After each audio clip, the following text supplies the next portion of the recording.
Big developments in the war for your smartphone loyalty. On the same day that the makers of BlackBerry took a massive blow to their bottom line, Apple released 2 new iPhones and a new operating system, although we did find one little guy who is not a fan of the software upgrade. Check it out. What's different? Everything. Well, you're just going to have to get used to it. No, I don't want it. That was my reaction when Ginger told me this is the last weekend of summer. Not everybody is complaining, though. Lines out the door at Apple stores across America, and ABC's Lindsay Janis is here with the story. A lot happening on the smartphone A lot happening, front. and this is a really important weekend. This launch weekend, so important to Apple because investors say it's got to prove that it can keep churning out sales of the iPhone even when upgrades are relatively small, like this time. They say the competition is catching up, stealing more and more market share from Apple. The frantic rush to own the latest iPhone came with all the trappings. Sleeping in the streets, screaming fans. While past iPhone frenzies have been fueled by futuristic add-ons like FaceTime and Siri.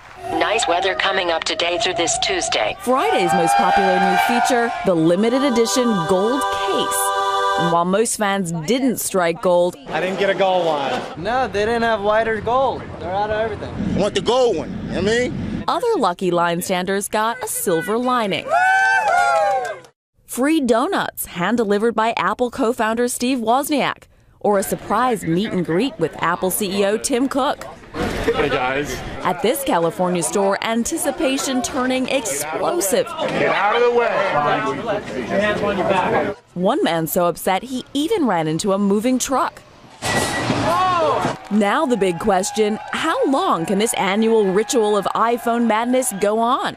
Investors say there's more riding on this weekend's launch than ever before. That's because Apple's shares have lost a third of their value since the last iPhone launch a year ago. One of the main reasons, fierce competition. There are tons of Android phone makers, and that's building steam. Lots more Android phones out there now than iPhones because so many companies make them. Samsung, Motorola, Sony. And one of those competitors, BlackBerry, announcing on Friday it's laying off 40% of its global workforce and expects to lose nearly $1 billion in just one quarter. Well, the news from BlackBerry caused such a sharp drop in its share price that its shares had to be halted in trading temporarily.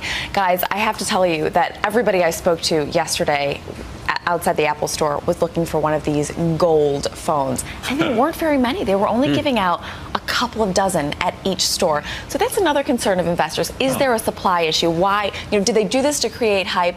Or are there just not enough of these gold phones? Can they not make them fast enough? Yeah, the gold phones are big, I hear, abroad as well. It's the only visible sign that you have the new phone, if it's gold. Status symbol. I just see the BlackBerry, though, for the keys. I'm all about my BlackBerry. Yeah. All right, Lindsay, thank you.